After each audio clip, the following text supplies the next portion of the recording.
सर्वात प्रथम सर्वांना माझा सादर दंडवत प्रणाम. दंडवत हो. तुम्हा सगळ्यांना सांगण्यास मला अत्यंत आनंद होत आहे की खूप दिवसांपासून आपण आपल्या कॅप्शनमध्ये लिहित होतो की लवकरच आपण लीळा चरित्र सत्र सुरू करत आहोत. तो क्षण देवानी खूप लवकर जुळून आणलाय असं मला वाटते.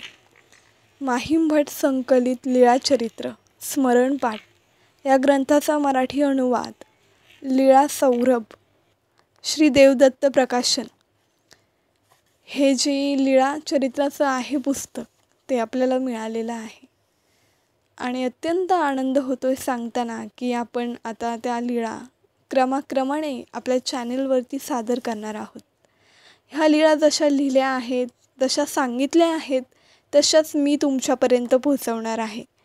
त्यामुळे या लीळा शेवटपर्यंत ऐकत राहा. आपण जेव्हा विशेष वंदन करत असतो त्यावेळेस स्वामींच्या ह्या लीळा आठवायच्या असतात. ज्यावेळेस आपण स्मरण करत असतो त्यावेळेसही ह्या लीळा आठवाव्या. तर आपण आज सुरू करतोय.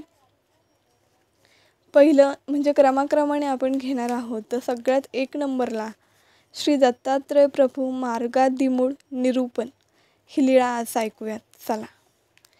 एके दिवशी सर्वज्ञ आसनावर विराजमान होते. निरूपण करीत होते. महदाईसा आणि सर्व भक्तिजन निरूपण श्रवणास बसले होते. महदाईसांनी विचारलं, जिजी, कलियुगात या परमार्गाची सुरुवात कुणापासून झाली?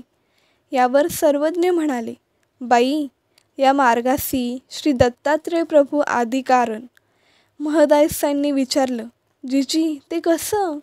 सर्वज्ञ म्हणाले, त्रेतायुगात श्री दत्तात्रय प्रभू गोसावियांनी भोग भूमीत श्रेष्ठ ऋषिकुळी अवतार स्वीकारून ऋषी वेशाचा अंगीकार केला. पित्याचं नाव अत्री ऋषी तर मातेचं नाव अनसूया होते. श्री दत्तात्रय प्रभूंनी ऋषीच्या धर्माचा स्वीकार केला. ऋषीचे धर्म शस्त्रविहित वर्तन, आचार शुद्ध सात्विक वर्तन, निषिद्ध अन्याय्य कर्म, लाभ होत असताही सर्वथा न करणे. श्री दत्तात्रय प्रभू गोसावियांनी जीवाचा उद्धार करण्याची प्रवृत्ती असल्यामुळे कर्मभूमीत सह्याद्री पर्वतावरील माहूर येथे गमन केलं. तिथे देवगिरीवर श्री दत्तात्रय प्रभूंचे अवस्थान झालं. त्या पर्वतावर क्रीडा करीत 4 युगात राज्य करू लागले. त्याच पर्वतावर श्री दत्तात्रय प्रभूंचं श्री द्वारावतीकार महाराजांना व्याघ्रवेशात वाघाच्या रूपात दर्शन झालं.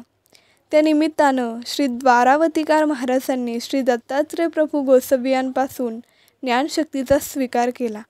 पुढे श्री द्वारावतीकार महाराजांचं दर्शन श्री प्रभूंना झालं. त्या निमित्तानं त्यांनी श्री द्वारावतीकार महाराजांकडून ज्ञानशक्तीचा स्वीकार केला.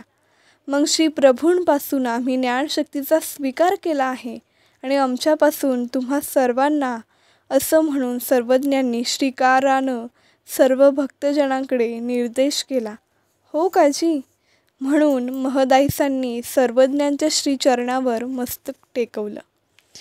अशी ही पहिली लीळा होती श्री दत्तात्रय प्रभू मार्गादिमूळ निरूपण. ही तुम्हाला अत्यंत आवडली असेल अशी अपेक्षा करते. आणि पुढे आपण फलेठाणी ब्राह्मण गृही अवतारू स्वीकारू, तसेच आपण पाहू शकता सह्याद्री श्री दत्तात्रय प्रभू व्याघ्र वेशे भेटी. ह्या पुढच्या 2 लीळा आहेत. पुढच्या लीळेत आपण नक्कीच ऐकणार आहोत. ही छोटीशी लीळा होती पहिली, पण पुढच्या लीळा ही खूप मोठ्या मोठ्या असणार आहेत. तुम्ही ह्या लीळेला नक्कीच चांगला प्रतिसाद द्याल हीच अपेक्षा ठेवते.